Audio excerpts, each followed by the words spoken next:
knows that. So I thought I'd start, maybe by going over a timeline. I've furnished it to you as well. But on 10/19, the health department receives a complaint via email regarding the Longos in the town of Southport having a raccoon and a squirrel in their home despite not having been granted a license by DEC. The complaint was forwarded to, I believe, Elmira Animal Control in New York State DEC because the health department doesn't handle those types of complaints. It's that simple. DEC contacted the health department advising them that DEC is aware of an individual in Chemung County is known to illegally possess an adult gray squirrel and at least 4 young raccoons.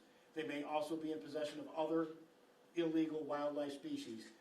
DEC further inquired, we would like to know if the health department would recommend these animals be tested for rabies as a precaution for human safety. So DEC had not only this complaint here, but we were advised that they had 3 additional complaints, plus an older complaint they were working on at the same address. Chemung County Health Department contacted New York State Department of Health. Is it zoonosis? Is that how you say it, Pete? Zoonosis program. And can you tell us a little bit about what they do, Pete, or why the health department would contact zoonosis? Sure. So zoonosis, those are diseases that are passed from animals to humans. So typically when we have euthanization cases or something with wildlife, we want to contact State Department of Health, talk to them. Sometimes we can talk to the state veterinarian too, as they have a lot more experience than us. And it's really a good relationship, and it's a chance to kind of bounce ideas off of each other. So, you know, these decisions, a lot of times when we talk about wildlife, they involve the State Department of Health, and specifically on the communicable disease side, the zoonosis program.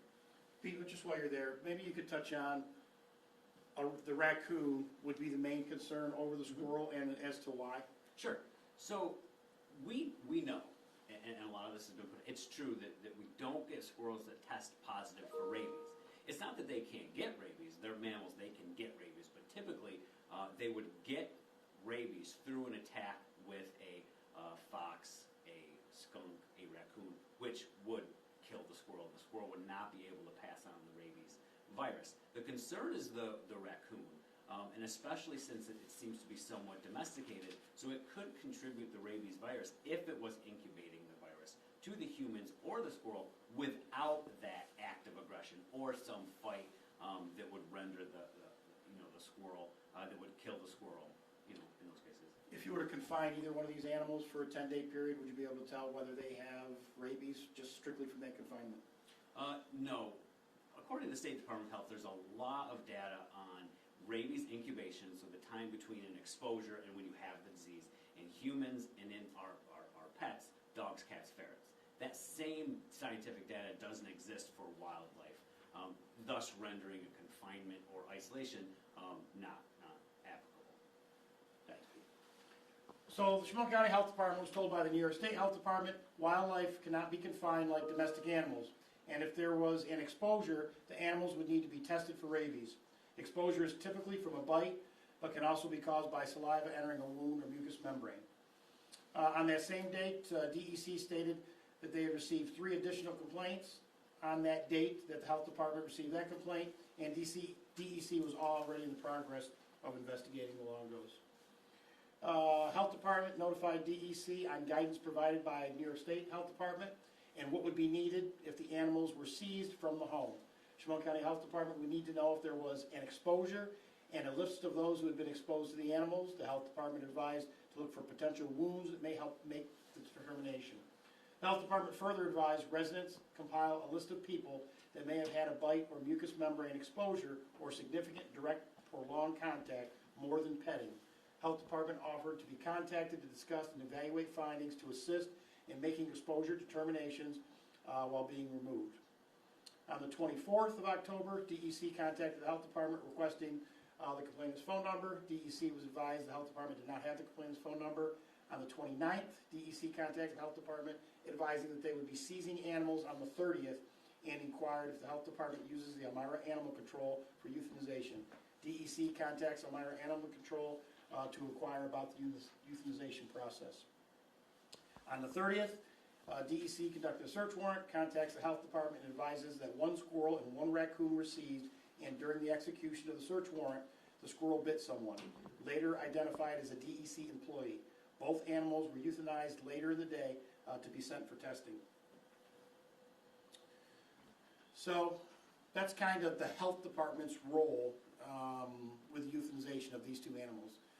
I have furnished you copies of the certificates to where the animals were euthanized. You can see the DEC is mentioned in both certificates. So I think it's kind of unfair for the union of the DEC to indicate that this was the health department's decision to euthanize these animals. So we just wanted to clear that up. I do know that the DEC, not the union, is conducting an internal investigation of the entire situation. Like I said, the acting commissioner said that he would keep us in the loop. They've done a great job doing that to this point. So I would ask the public just to be patient, let them conduct their entire investigation, and then we'll see what they have to say at the end of the day. The health department had nothing to do with the search, nothing to do with the search warrant, or et cetera. So I guess that's where we're at. I'd be more than happy to answer some questions if you have them. Pete, do you have the results come back yet? Would either animal test positive for rabies? They're both negative. Was that? They both tested negative. Both negative? Okay. All right. I know DEC caught a lot of heat after this story went viral. Now that they kind of shifted the target over to the county, are you getting a lot of? Are you hearing a lot of feedback now? We got a lot of feedback, just like they did when it was first announced. The health department's emails, phones were clogged. They were clogged here and so forth. Look, I realize people want to vet, but at the end of the day, I think you have to realize the seriousness of a human contracting rabies. This is protocol from the state, turned down to the county. The county health department only did what what the protocol is. When I review the entire case itself from our end, I'm satisfied with what was done. Everything was done as it was supposed to be. One thing we will look at in the future, though, is the expeditious manner that these animals were euthanized, and could we have waited another day or two to see exactly what was going on. But nobody was aware of the social media presence of either one of these animals, and whether that would have played a role or not. Once the squirrel bit a human, it was probably only a matter of time before the testing needed to be conducted. I don't know if you're aware that I saw one story that a state assemblyman, somebody from downstate, not even from around here, had introduced some kind of legislation that would provide some more clear guidance that would maybe give these particular animals that were in a sanctuary or something, and that were seized, some more protections. That there'd be like a 3-day waiting period in most instances. I don't know. Have you seen any of that? Is that Pete was talking about it a little bit earlier this morning. We were talking about it, but he may know more about it than I do. So it's Peanuts law, and it gives a 72-hour basically hold on those animals, but it specifies a sanctuary. I don't know. I don't have knowledge if that's a legal term, if anybody can just put sanctuary on their front door. So I don't really know. That's the most that I know about it. Okay, all right.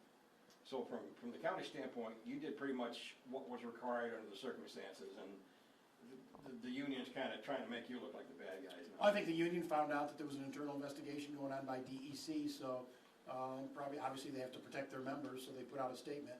And again, I'm just here to clarify what the county's role. Did we play a role? Certainly we did, but I want to make sure everyone knows exactly what our role was. Yeah. This has obviously been such an interesting case with the viral aspect of it, but also just everything else. What would you say are kind of the big takeaways, and what do you want people to know about whether it be keeping wildlife as domestic pets, or the protocol that you guys have to go through? What do you think are the biggest takeaways that you want the public to know about with everything that's happened in this this sort of very unique and weird case? Wild animals shouldn't be in the home. I mean, when you do that, this is the type of situation that stems from it. Unfortunately, raccoons, squirrels, they don't belong. They're not domesticated animals. So it makes it tough. I mean, basically, our hands were tied when it came to whether or not these animals needed to be euthanized. And again, once the bite took place, there really was no choice. We had to go from there. I know this is outside the scope of the county, but I know the Longos had said that they had applied for their wildlife rehabber's license with the DEC, and that it appeared to be languishing in Albany. There hadn't been any movement on that application. Do you know if there's any authenticity to that statement and the work that you all have done with the DEC on this case? I'm not going to make any comments in reference to the DEC's investigation or what might or might not happen. You'd have to ask them. And I had a question question about the, I guess, the incubation period for rabies in a human. Let's say the raccoon was a vector of rabies, and I did come in contact or got bitten, I was exposed. What, for a human, what is the transmission period for? So transmission and incubation would be different. So when we talk about rabies, if you come into contact, either through a bite, scratch, mucous membrane contact, and a human comes in contact with that animal, you don't have rabies yet. It has to get in through the break in the skin or the mucous membrane. It has to get to your spinal cord and then go up to the brain. What typically has been seen over the case studies is as fast as 10 days, incubation in a human, or as long as 3 to 6 months. And a lot of times when those cases pop up, there's not always a definitive,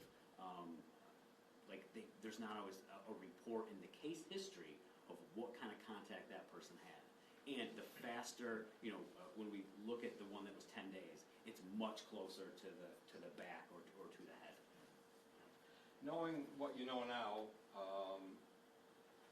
and the public outcry this has caused, do you wish you could go back and do anything differently, or? No, I mean, the protocol is what the protocol is. Had we known that this was alleged internet sensation or media sensation, I don't think the outcome is going to be any different at the end of the day, to be honest with you. Again, probably the only thing we would change is there a way, and I'll be meeting with Pete and his staff, that we could slow down the process? Can we make it 24 hours before we euthanize? But each case is going to be different. But overall, I've had the opportunity to review the county health department's role, and I don't find anything that was done irregular.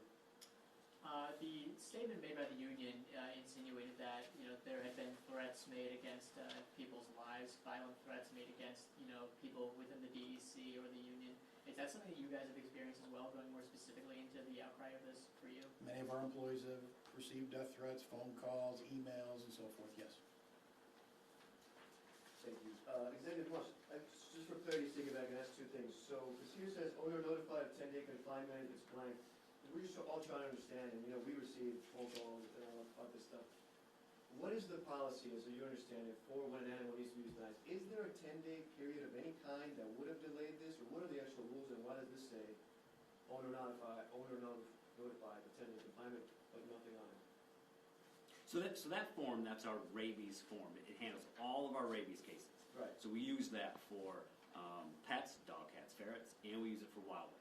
10-day confinement in public health law is strictly for those pets, dogs, cats, and ferrets. So it doesn't apply in this case. But it's on the form because we use one form for all rabies cases. Oh, so it doesn't apply for wild animals? It doesn't apply for wild animals. Okay. Another quick question, if I may. Lay out the timeline here. As far as the phone number, requesting complainant's phone number, do you mean the person who filed the original complaint here? What does that mean? Correct. Meaning the email that initially came to you, or? It came to the health department. Excuse me, you meaning the health department. Mm-hmm. So therefore, there's no phone number for who filed the complaint. Do we know who filed the complaint? Sure. Can you say? No. All right. I just had to ask. Well, look, there's But- threats have been going. I Of mean, course. it's a statewide issue. It's just not something. No, that I we totally can get it. I had to ask because people do assume things about who is behind the complaint. Lastly, during this process in the timeline, the Longos, their complaint is, I spoke to them, we all did, I guess. Were they notified of any of this prior to the seizure of the animal? They say that they were blindsided was the word he used. And should have they been notified? Notified of what? Of this timeline that the investigation has begun, that complaints are being received, that, hey, we're receiving complaints, can we work something out?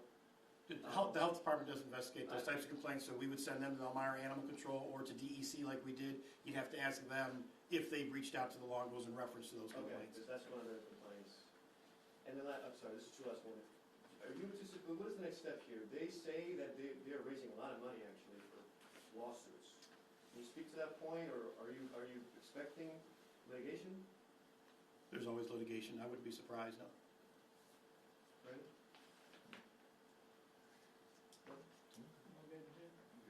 One last thing, the PBA came out and stated that the Longos had told them earlier in the year that they had released the squirrel.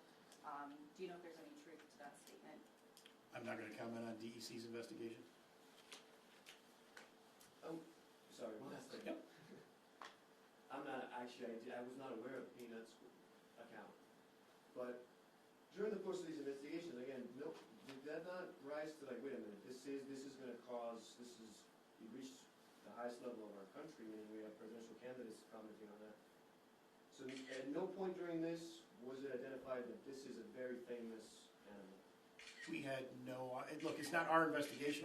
We didn't get involved until a week before they were seized. So what was known by DEC or wasn't known, I'm not sure, but it wasn't until after the euthanization that we were advised that this particular animal had a social media presence. Anything else?